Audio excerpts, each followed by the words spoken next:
বৈদ্যুতিক লাইন কিংবা বৈদ্যুতিক মোটর না থাকলেও পাইপ দিয়ে অনর্গল উঠছে পানি।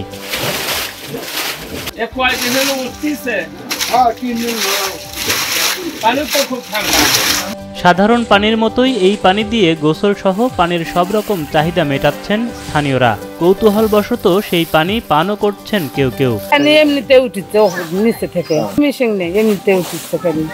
সম্প্রতি সাবমার্সিবল পাম্প স্থাপনের জন্য 200 ফুটের বেশি পাইপ স্থাপন করা হয় বগুড়ার গাবতলী উপজেলার বুরুজ গ্রামের জাবেদ আলীর বাড়িতে। পাইপ স্থাপন করলেও সেখানে বৈদ্যুতিক মোটর বা বিদ্যুতের লাইন দেওয়া হয়নি বলে দাবি বাড়ির মালিকের। আমরা পাইপ বসানোর পরে থেকে এই পানি ওঠা শুরু হয়েছে। মানে মেশিন বসানোর পরে কারেন্ট থাকে না, ধোয়ার তো আমি ওই মেশিনটা রাখতে পারি না, চুরি হয়ে যাবে, আমি মেশিন তুলে রাখছি, কিন্তু পানি বন্ধ হচ্ছে না।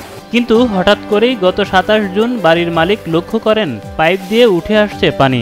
হঠাৎ করে এরকম মনে করেন যে সেট করে দিয়ে গেল, দিয়ে যাওয়ার পর থেকে ওকে পানি পরিষ্কার সব করতে না ইয়ে হবে, ওকে গ্যাস ইয়ে করতে করতে 2 দিনের মধ্যে ঠিক হয়ে যাবে, তো কুটি ঠিক হচ্ছে না। তো মাটির নিচের গ্যাসের চাপের কারণে এমনটা ঘটতে পারে বলে জানান স্থানীয়রা। তবে এমন অবস্থায় আতঙ্কিত সময় পার করছে পরিবারটি।